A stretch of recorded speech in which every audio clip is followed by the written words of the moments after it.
Hello guys, gagawa tayo ng salmon teriyaki sauce.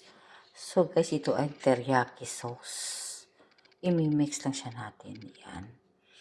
Tapos ito yung ginger powder,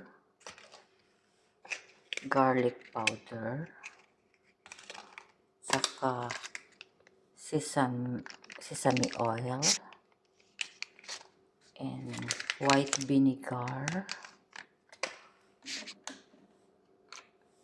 soy sauce,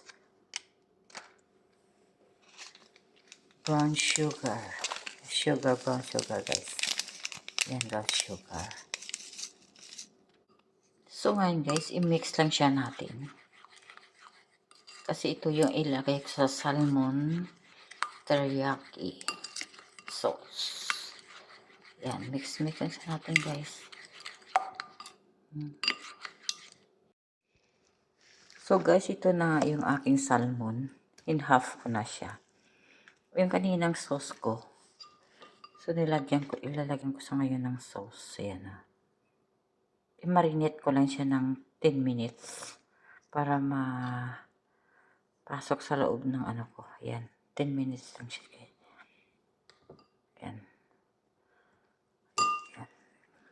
Ano ko lang. Ayan, ganyan lang siya. Baliktad lang. Ayan. Ayan. Ayan na guys.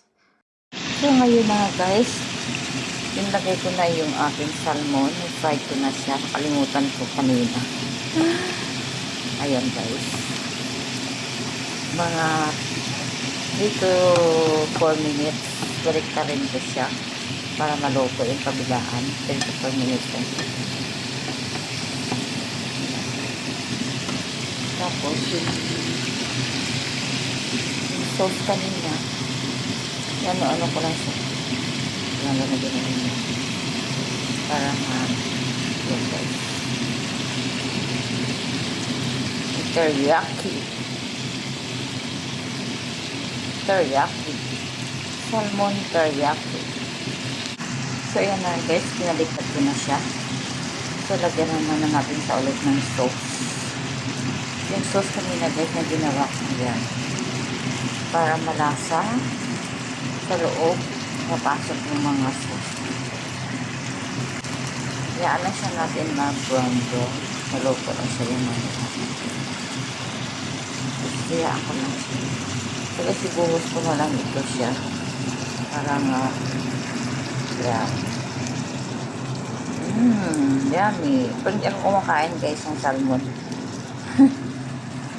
Yan. Lapit na siya maluto. Ayan na guys, luto na yung aking salmon.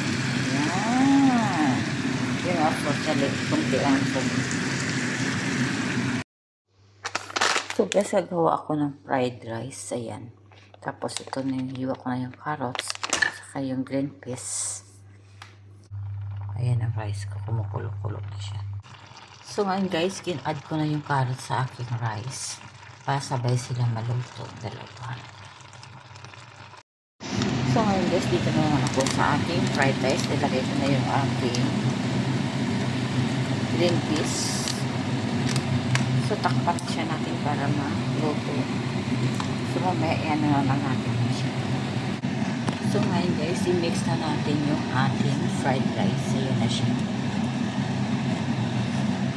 Fried rice with carrots. Ngayon na siya, ganito na siya guys. Yan lang ito kakainin natin. Yan. Hindi na ito siya. Luto na ito siya. Ayan. So guys, tapos na yung aking niluluto. Ayan. Tapos yung rice ko, luto na rin siya guys. So, ngayon lagyan ko niya sa ng garnish yung aking salmon na sesame seed. Ayan guys. Yan na guys. Sarap. Ayan. So guys, dito ko na lang tapusin yung aking video. Maraming salamat. See you my next vlog. Bye bye. Ayan.